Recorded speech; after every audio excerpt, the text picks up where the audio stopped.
Assalamualaikum warahmatullahi wabarakatuh. Waalaikumsalam warahmatullahi wabarakatuh. Selamat pagi anak-anak. Gimana kabarnya hari ini? Pagi Pak, Pagi alhamdulillah. Pak, alhamdulillah. Alhamdulillah sehat ya. Jaga kesehatan ya. Jangan lupa sarapan sebelum belajar. Baik Pak. Baik Pak. Sebelum kita memulai pembelajaran pada hari ini, langkah baiknya kita berdoa dulu. Berdoa akan dipimpin oleh Kosma. Hero Alamsah, silakan pimpin. Baik, sebelum kita memulai kegiatan pembelajaran, mari kita berdoa dulu bersama-sama.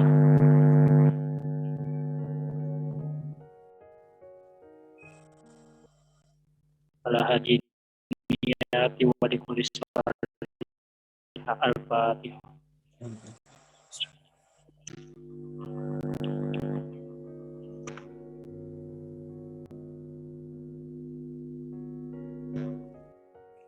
Alhamdulillahirabbil alamin. Terima kasih saudara Khairul Alamsyah.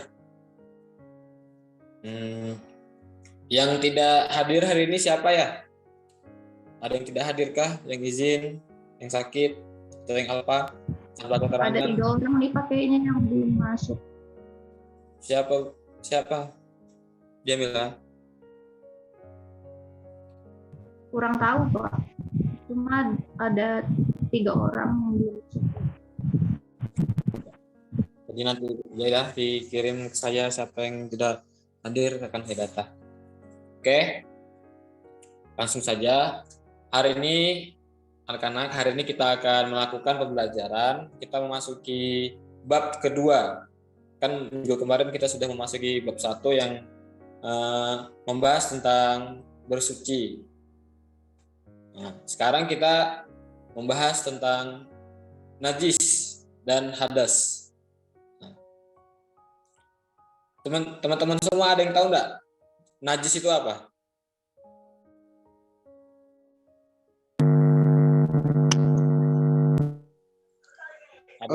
Bisa berupa kotoran dan kotoran Pak. Kotoran Pak. Kotoran Pak. Nah, jadi saya jelaskan lagi. Najis berasal dari bahasa Arab. An-najisu yang berarti kotor atau menjijikkan. Tidak bersih atau tidak suci, baik yang bersifat hissiyah maupun maknawiyah. Nah, ada yang tahu hissiyah sama maknawiyah ini apa artinya? Najisnya kayak mana nih? Yang hissiyah sama maknawiyah. Najis besar atau najis kecil? Berat dan ringan kah Pak? Salah. Ada lagi yang bisa jawab? Sesuatu yang bisa dirasakan Pak, atau yang tidak dirasakan. Ya, gitulah. Jadi saya perjelas lagi ya. Jadi najis hissiyah ini adalah najis yang dapat terlihat oleh mata kita, mata manusia, seperti kotoran anjing, kencing, darah, haid, nifas. Nah, itu termasuk najis hissiyah. Sedangkan maknawiyah ini najis yang tidak terlihat oleh mata manusia, tapi menodai akidah gitu nah. Sehingga najis ini bisa dikatakan najis yang menodai akidah yang tidak dapat dilihat oleh manusia. Contohnya seperti syirik sama kufur begitu. Oke. Menurut istilah, najis bisa diartikan suatu benda yang mengotori pakaian atau benda kita yang menghalangi sahnya ibadah kita kepada Allah. Nah, jadi amalan apapun, sholat, mengaji, itu harus dalam keadaan suci. Nah, jika kita terkena najis, sholat, amalan kita seperti sholat, mengaji, tidak akan sah, tidak akan diterima oleh Allah Subhanahu Wa Taala karena ada tertempelnya najis di salah satu tubuh atau pakaian kita. Nah, jadi sangat penting ini najis ini untuk dipelajari karena berkaitan dengan sholat. Karena yang dipertanyakan di dalam kubur nanti yang pertama itu sholat. Jadi banyak orang yang masuk neraka gara-gara cara membersihkan najis dan hadasnya salah gitu. Harus disimak. Nah, najis ini dibagi menjadi 3. Nah, jadi 3. Pertama itu najis muhafafah atau najis ringan. Yang kedua itu najis mutawasitah, najis sedang. Yang ketiga itu najis mughaladzah atau najis berat. Najis muhafafah. Najis muhafafah ini najis yang diringankan seperti air kencing bayi laki-laki dan perempuan yang belum pernah makan sesuatu kecuali ASI, air susu ibu. Jadi kalau teman-teman nanti kalau punya istri kan punya anak. Nah, kalau dia bayi ini belum pernah makan nasi, hanya minum air susu ibu atau ASI, itu air kencingnya termasuk najis ringan, najis muhafafah. Nah, cara mensucikannya itu cukup dengan dipercikan gini. Nah, dipercikan ke bagian yang terkena najis. Nah, sampai bersih. Jadi kamu harus percikan sampai bersih atau kamu siram atau apa juga. Yang penting najis itu bisa bersih, hilang dari tangan atau bajumu gitu. Yang kedua itu najis mutawasitah. Nah, najis mutawasitah ini najis sedang. Jadi najis ini berada di tengah-tengah antara mutawasitah sama mughaladzah. Najis ini keluar dari kubul atau dubur manusia kecuali air mani. Nah, najis ainiyah. Yang pertama najis ainiyah adalah najis yang berwujud atau tampak, masih dapat dilihat dan dirasakan salah satu atau sifatnya, baik warna, rasa, dan baunya. Ada yang tahu najis ainiyah ini kayak mana contohnya? Seperti apa? Halo? Nggak tahu, Pak. Nggak tahu, Pak.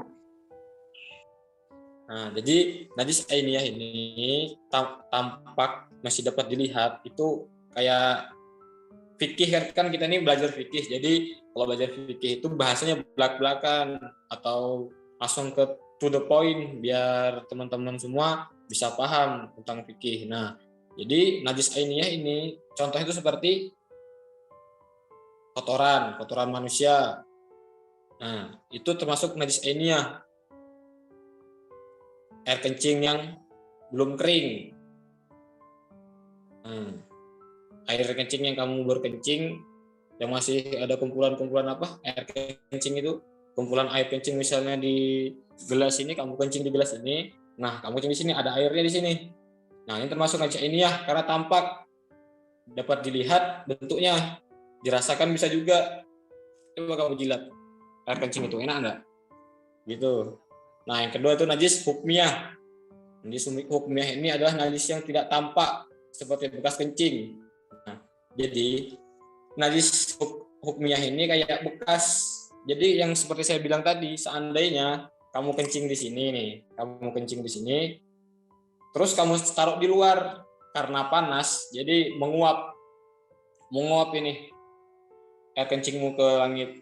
Jadi kosong lagi nih, tapi ini bekas najis. Bekas air kencingmu tetap dibilang najis hukmiyah. Contoh kedua, jadi kalau misalnya kamu kencing di WC, kamu sadar kalau percikan dari air kencingmu itu terkena di celanamu. Nah, tetapi pas kamu keluar, kamu cerita sama temanmu, bekasnya tuh hilang, tidak tampak lagi, tapi baunya masih ada. Nah, termasuk najis hukmiyah. Nah, cara mensucikan najis hukmiyah ini cukup dibilas dengan air sehingga hilang semua sifat, bau, warna, dan rupanya. Jadi kalau kamu terkena najis mutawasitah ini cukup membersihkannya, mensikatnya sampai hilang bau, rasa, dan rupanya. Selanjutnya itu najis mughaladzah atau najis berat. Najis mughaladzah ini seperti anjing dan babi, termasuk najis adalah air liur kedua binatang tersebut. Jadi air liur kedua binatang tadi itu termasuk najis berat. Tidak hanya liurnya aja, sperma keduanya, anak-anak dari hasil persilangan dengan hewan lainnya begitu juga. Jadi kayak tai-nya juga najis mughaladzah, rupa ketika kita menyentuhnya juga itu termasuk najis mughaladzah, liurnya juga jika terkena termasuk najis mughaladzah. Cara mensucikannya itu dengan lebih dulu dihilangkan dengan wujud benda najis itu, kemudian dicuci dengan air bersih 7 kali dan salah satunya dicampur dengan debu atau tanah atau pasir begitu. Ada yang ditanyakan sampai di sini?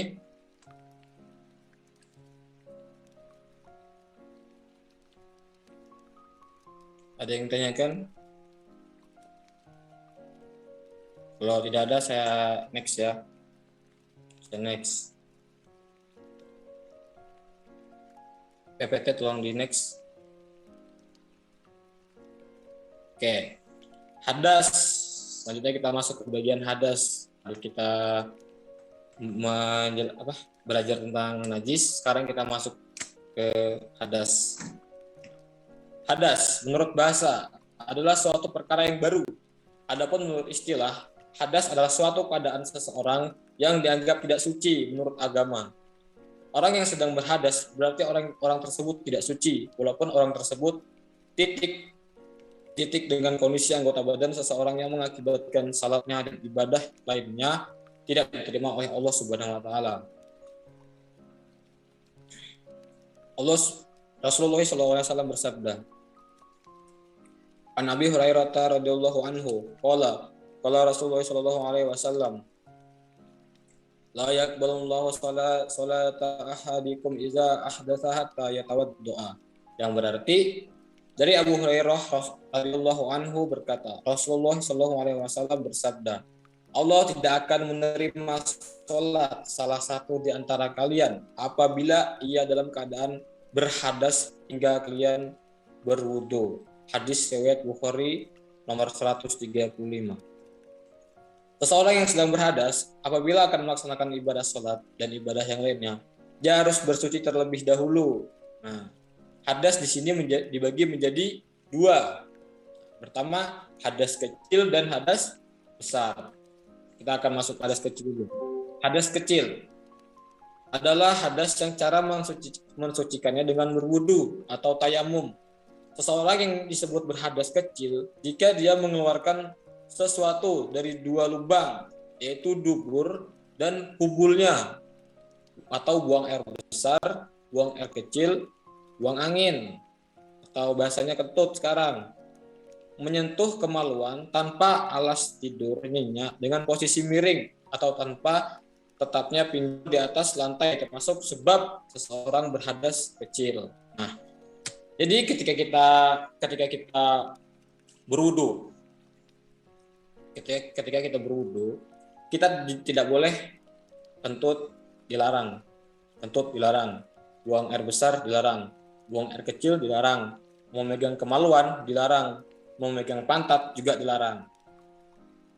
Karena apa? Karena itu dapat membatalkan wudu kita dan masuk ke dalam hadas kecil. Nah, ada persamaan dan perbedaan antara kata kotor dan najis. Nah, jadi kalian harus tahu ada perbedaan dari antara kata kotor sama najis. Nah, persamaannya adalah kotor dan najis sama-sama merupakan sesuatu yang kotor, yang tidak bersih. Adapun perbedaannya adalah kotor belum tentu menjadikan ibadah tidak sah, sedangkan najis menjadikan ibadah tidak sah. Nah, paham nggak kalian dari bahasa itu? Kotor sama najis, paham nggak? Atau ada yang belum paham, saya akan lebih rincikan lagi di belakang. Paham?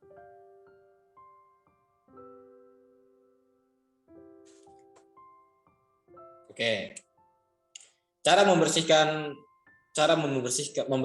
atau mensucikan diri kita dari hadas kecil yaitu dengan berwudu.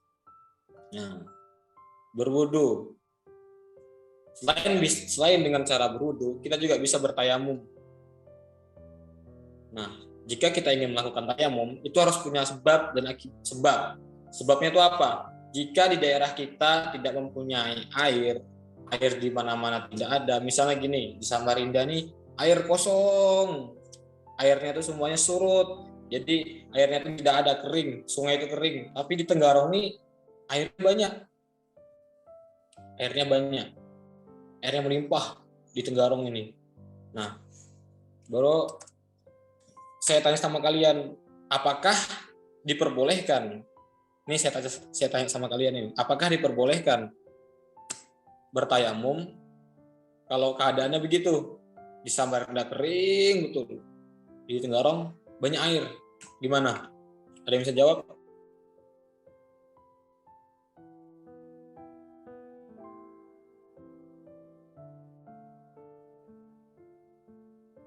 Ada yang bisa jawab? Mungkin, Pak. Kan Ya? dari Tenggarong. Kan dari Samarinda ke Tenggarong tuh lumayan jauh, Pak. Kalau Ya. misalnya nggak ada kendaraan, ya mau nggak mau bertayamum. Kalau misalnya tidak memungkinkan untuk ke Tenggarongnya. Nah, berarti menurutmu diperbolehkan ya tayamum ini?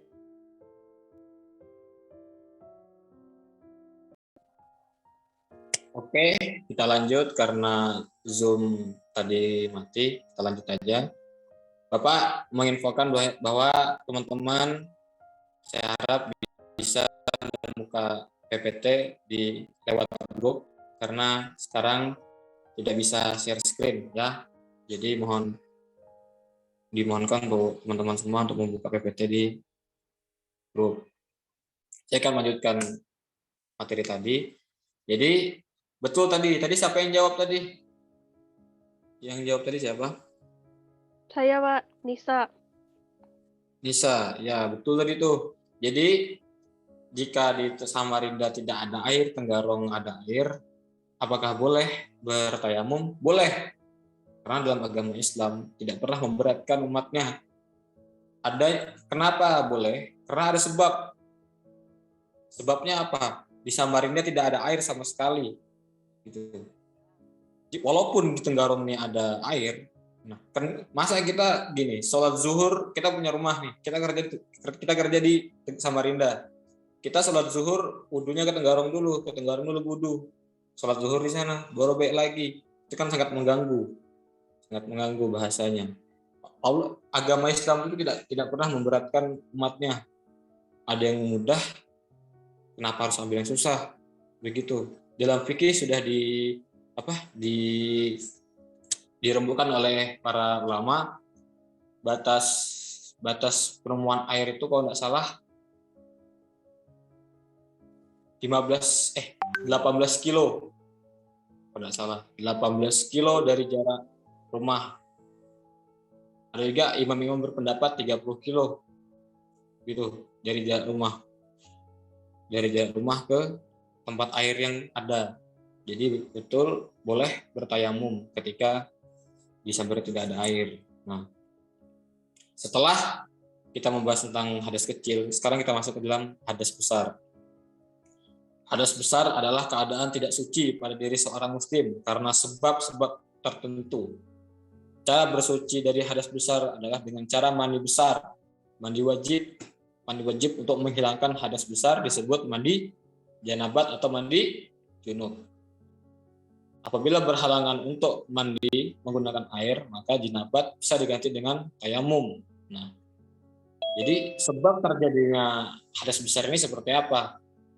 Yang pertama, sperma laki-laki keluar dari kelaminnya.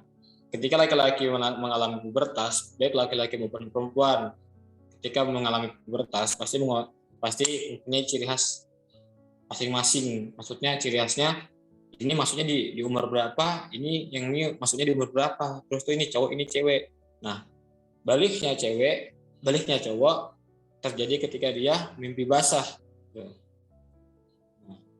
Baliknya cewek terjadi ketika haid, bahasanya sekarang, atau halangan haid. Nah, selain itu apa aja apa hanya 2 yang mengakibatkan terjadinya hasil besar? Enggak, sebenarnya ada 4. Habis sperma, haid. Yang ketiga itu persetubuhan. Terjadi pertemuan antara kelamin laki-laki dan perempuan meskipun tidak mengeluarkan sperma. Jadi ketika kita menikah nanti kita bakal mengalami itu. Nah, walaupun sperma tidak walaupun si J tidak mengeluarkan sperma, akan tetapi dia menyentuh kelamin perempuan, bahasanya dia wajib mandi junub gitu. Nah, selain sperma, persetubuhan sama haid, yang keempat itu nifas. Nifas itu darah yang keluar dari kemaluan perempuan setelah melahirkan atau mengalami keguguran. Nah, jadi kalau wanita setelah mengeluarkan darah itu wajib dia mandi wajib, atau dia keguguran wajib dia mandi wajib. Tuh. Mandi wajibnya sekarang kan banyak orang berpikir, Ustaz, ini gimana? Saya tidak sempat mandi wajib, Ustaz, karena banyak kepentingan ini. Itu ada lagi, istri saya lagi di rumah sakit, Ustaz, tidak kuat untuk jalan kaki, untuk berjalan gitu. Nggak bisa ke WC buat mandi wajib, kayak mana? Nah, seandainya dia punya sebabnya karena dia lagi habis melahirkan atau dia lagi keguguran, kan waktu keguguran itu sangat sakit itu rasanya kan. Kalau emang dia tidak bisa mandi wajib, dia dikasih kelonggaran, dia boleh mandi wajib ketika dia sudah enak badannya sudah enak. Tapi kalau laki-laki secepatnya, laki-laki tidak boleh ditunda karena halangannya laki-laki ini beda, karena hanya mengeluarkan sperma tanpa rasa sakit begitu.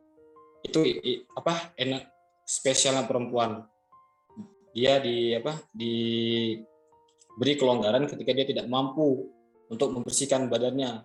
Contohnya kayak ketika orang lagi melahirkan, lemes badannya, tidak mampu berdiri, tidak mampu berjalan, dia tidak harus membersihkan waktu itu. Tapi kalau laki-laki ketika dia mengeluarkan, lebih cepat lebih baik mandinya begitu.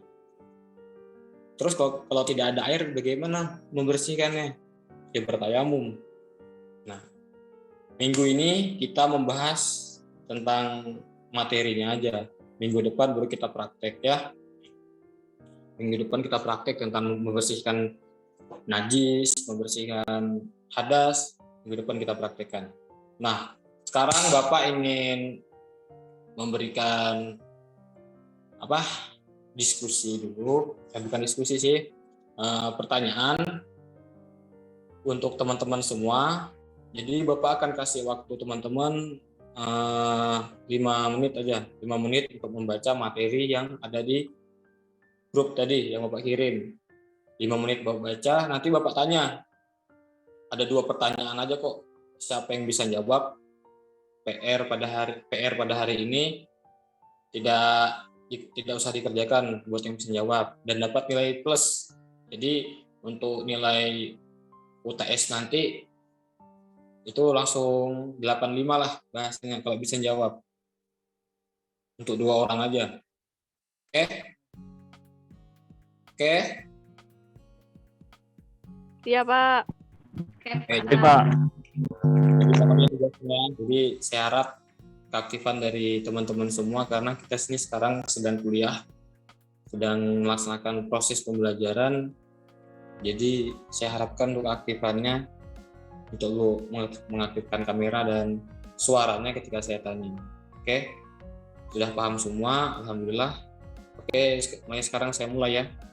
Dari jam 9.23 sampai jam 9.33. 9 sampai 9.29 lah. Jam 9.29 nanti Bapak kembali lagi ke Zoom ya. Jadi silahkan ke grup dulu baca materinya. Mungkin sekian, saya tunggu 5 menit ke depan. Mulai langsung.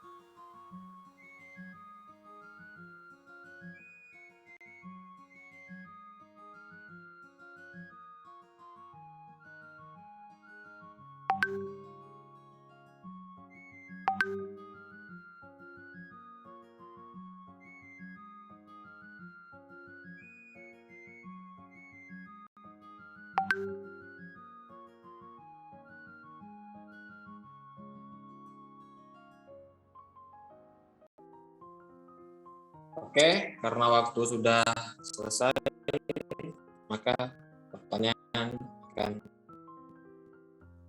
sesi tanya jawab akan saya mulai. Saya mohon teman-teman untuk partisipasinya dalam jawab ini aktif. Jangan ada yang diem aja. Kalau bisa ngomong semua lebih bagus. Kalau ada yang bisa jawab, kalau ada yang bisa jawab, terus ada lagi temannya yang mau yang mau menambahkan bisa juga, akan mendapatkan nilai plus, tapi tidak sebagus dari yang menjawab pertama, tapi dia tetap mendapatkan nilai plus gitu. Oke, langsung saja. Pertanyaan pertama, mohon didengarkan ya. Jika kita tidak sengaja terkena najis, maka sholat kita sah atau tidak? Itu aja. Kalau ada yang bisa jawab, disebutkan terus alasannya bagaimana.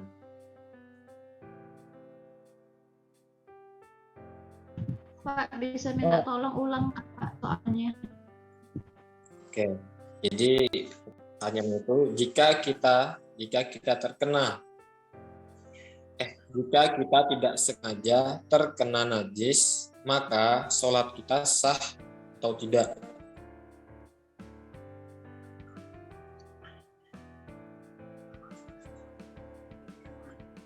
Nah, ini Pak, maksudnya ini ketika kita waktu sholat, apa mau sholat? ya pokoknya kita tuh kita jalan, ada kayak, kan kita sebelum ke masjid dari rumah kan, dari rumah itu kita ke masjid. Dalam perjalanan itu kita tidak sengaja terkena najis. Dalam perjalanan itu kita tidak sengaja terkena najis. Nah, tapi kita melaksanakan sholatnya yang kita laksanakan itu sah atau tidak gitu. Oh, maksud Bapak nih, kita dalam perjalanan, sementara kita tidak tahu dan tidak sengaja kita terkena najis, begitu nggak Pak? Bukan tidak tahu, tapi tidak sengaja. Oh, tidak sengaja.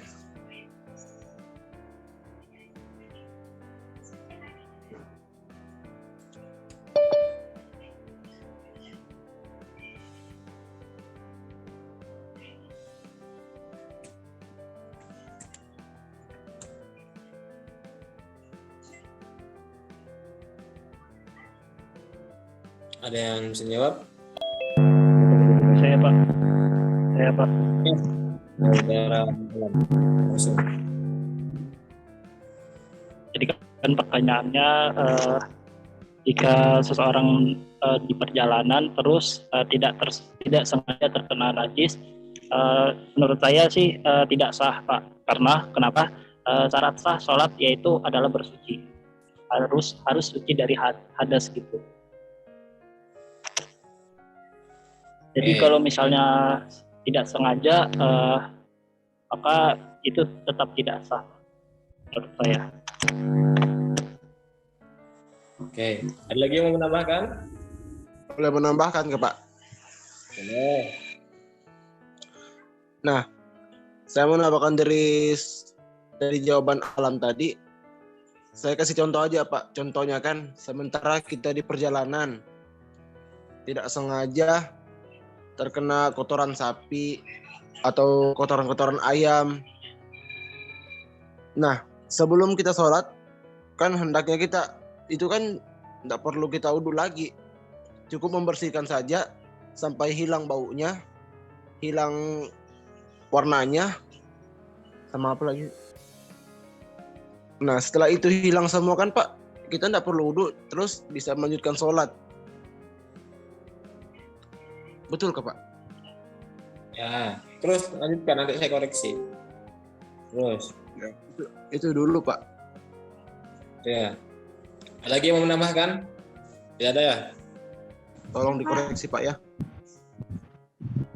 Ya, saudari Jamila langsung. Saya Pak. Ya, langsung.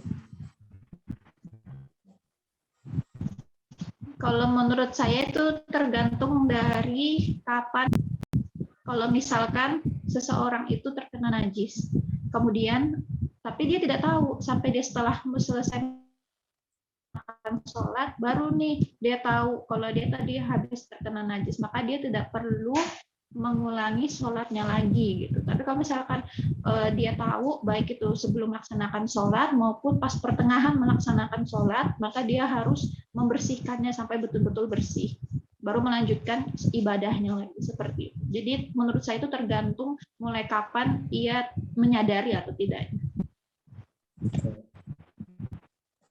Terima kasih dari Jamilah, sangat bagus jawabannya dari tiga teman kalian tadi. Nah, pertanyaan kedua tadi sudah dijawab Jamilah. Padahal saya tadi mau nanya tentang tidak tahu tapi dijawab Jamilah tadi. Padahal soalnya belum keluar tapi tadi jawab duluan. Hebat Jamilahnya. Jadi saya perjelas lagi, di dalam ilmu fikih itu masalah najis sama najis ini ada 3 perkara yang harus kalian ingat. Disengaja, tidak disengaja, sama tidak tahu. Nah, 3 perkara ini harus kalian ingat. Kalau misalnya kalian sholat terkena najis sengaja, kan dulu saya tuh ingat waktu kecil dulu tuh saya sengaja main-main di lapangan. Saya ngelihat di situ ada tai bebek, ada tai sapi di situ kayak kambing, terkena celana saya. Saya melaksanakan sholat. Itu otomatis tidak sah karena ada terkena najis. Disengaja juga. Tapi itu juga bisa menjadi sah. Karena apa? Karena kita tidak tahu. Orang yang tidak tahu akan, misalnya gini, saya ini belum pernah, saya ini tinggal di pedalaman, misalnya saya ini tinggal di pedalaman di desa lah bahasanya, yang kurang ilmu agamanya. Nah, saya ini lagi dalam perjalanan karena tai kucing atau tai kambing atau tai bebek nempel di tanah saya. Ketika saya melaksanakan sholat itu, apakah sah atau tidak? Sholatnya sah. Saya jamin itu sah karena dia tidak tahu bahwa ketika celana atau pakaian atau badan kita terkena najis itu terkena najis, dia tetap sah karena dia tidak tahu hukumnya. Tapi kalau orang itu udah tahu hukumnya terkena najis, sholatnya tidak sah. Nah, terus yang kedua, pertanyaan dari jawaban dari Juswani tadi. Nah, jawaban dari Juswani tadi, kalau misalnya kena najis, Pak, waktu perjalanan dibersihkan dulu sampai bersih, sampai hilang bau, rasanya, dan lain-lain. Baru kita sholat, itu bisa. Sebetulnya bisa. Saya juga pernah merasakan itu. Saya juga pernah terkena tai bebek itu. Nah, tapi tai bebek ini nggak gampang hilang loh. Coba kalian tes. Celana kalian kenakan tai bebek. Baru kalian gosok-gosok biasa tanpa sabun. Nggak bakal hilang baunya itu. Saya pernah itu. Nah, apakah kalau baunya belum hilang, apakah sah sholatnya? Tetap tidak sah, karena baunya masih nempel. Kecuali kamu pakai rinso satu bungkus itu kamu pakai rinso, kamu gosok-gosok sampai hilang warna celanamu yang awalnya warna celanamu kuning jadi putih, masih aja baunya, itu sah, karena ada sebab dan akibatnya. Entah sebabnya itu celana itu kamu cuci 8 bulan karena membuat baunya permanen atau gimana kan kita tidak tahu. Nah, tapi alangkah baiknya kalau kita dalam perjalanan terkena najis, kan di dalam masjid kita tuh kalau sholat di masjid biasanya menyediakan sarung, menyediakan mukena. Alangkah baiknya kita ganti dulu pakai itu. Mencari amannya supaya sholat kita sah tanpa kita pikirkan lagi, karena sarung pun tidak mungkin terkena najis. Walaupun sarung itu terkena najis tapi kita posisinya tidak tahu. Misalnya Joshua nih, dia datang dari perjalanan ke masjid, jadi dia ambil pakai sarung karena celananya terkena najis. Tapi dia tidak tahu kalau sarungnya ini terkena najis juga, ya tetap sah sholatnya karena posisinya tidak tahu. Nah, apakah ketika dia tahu dia harus mengulangi sholatnya? Tidak perlu. Jadi ketika dia telah tahu, nggak usah Nggak usah di apa? Oh ini habis kita najis ini, tidak perlu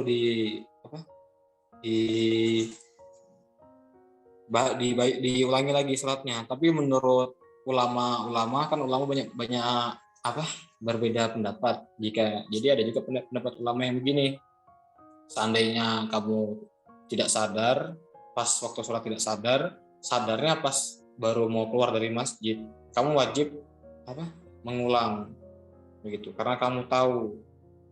Kecuali kamu tidak tahu, itu ada juga ulama yang menetapkan itu. Nah, terus masalah yang alam tadi, jawaban alam, betul kata alam tadi itu, tetap sah. Tidak sah sholatnya karena tidak sengaja. Nah, walaupun dia posisinya tidak sengaja, namanya najis ini kotoran. Ada bentuknya. Jadi najis itu ada bentuknya. Bau juga nempel di celana. Walaupun dia tidak sengaja, ya tetap tidak sah karena itu najis. Najis itu berupa bentuk kotoran gitu. Ya. Nah, jadi kesimpulannya pada pertemuan hari ini, najis itu sebuah kotoran yang menjijikkan, sedangkan hadas itu posisi seseorang muslim yang tidak suci. Nah, itu hadas. Terus najis ini terbagi menjadi 3, najis mutawasitah, najis ringan, najis muhafafah, najis ringan, najis mutawasitah, najis sedang, najis mughalazah, najis berat. Terus hadas juga terbagi menjadi 2, hadas kecil, hadas besar. Masing-masing tadi udah ada cara bersucinya. Kalau belum paham silahkan dibaca di PPT atau buku itu. Kalau masih belum paham bisa japri Bapak. Nah, mungkin sekian dari Bapak. Jika ada kesalahan Bapak mohon maaf. Terima kasih buat saudari Jamila, saudara Yuswandi, saudara Khairul Alamsyah atas keaktifannya pada pertemuan hari ini. Semoga pertemuan hari ini bisa membawa berkah buat kalian semua dan bisa bermanfaat bagi kehidupan kalian, karena ilmu fikih ini sangat erat dengan agama gitu. Jadi semua hukum-hukum dalam Islam rata-rata dibahas di fikih, tentang jual beli, tentang mandi, tentang berkurban, tentang menyembelih, tentang waris mewaris, ada di fikih semua gitu. Ada fikih wanita juga. Tuh, nanti kita bahas ya. Minggu ini kita materi dulu, minggu depan baru kita praktek. Nah, buat yang tidak jawab, tidak ada ngomong pada hari ini, tidak jawab pertanyaan Bapak tadi, Bapak mohon untuk membuat tugas dirangkum ya, nanti dirangkum ini dari materi najis sampai hadas dirangkum, minggu depan dikumpul. Buat yang menjawab pertanyaan sama yang menambahkan tidak usah mengerjakan PR dari Bapak. Untuk yang menjawab pertama, Bapak kasih nilai plus 85 UTS. Jadi walaupun nilai UTS kalian rendah, tetap Bapak kasih 85. Nah, untuk yang menambahkan Bapak kasih 75. Begitu. Kalau nilai UTS kalian tinggi, misalnya 85. Yeswandi tadi menambahkan. Jadi nilai 75 udah nyata nih di rapotnya, tapi dia nilai UTS-nya tinggi 85. Nah, Bapak pakai nilai 85 itu. Gitu. Tapi kalau yang misalnya si Alam tadi nilai UTS-nya rendah 40 atau 30, Bapak tetap kasih 85 di rapotnya gitu. Mungkin sekian dari Bapak untuk pembelajaran pada hari ini. Kurang dan lebih mohon dimaafkan. Semoga ilmu yang kita pelajari pada hari ini bermanfaat bagi kehidupan kita, bagi keseharian kita. Mungkin sekian. Wassalamualaikum warahmatullahi wabarakatuh. Waalaikumsalam warahmatullahi wabarakatuh. Terima kasih Pak. Terima kasih Pak Rahim, Pak Adib.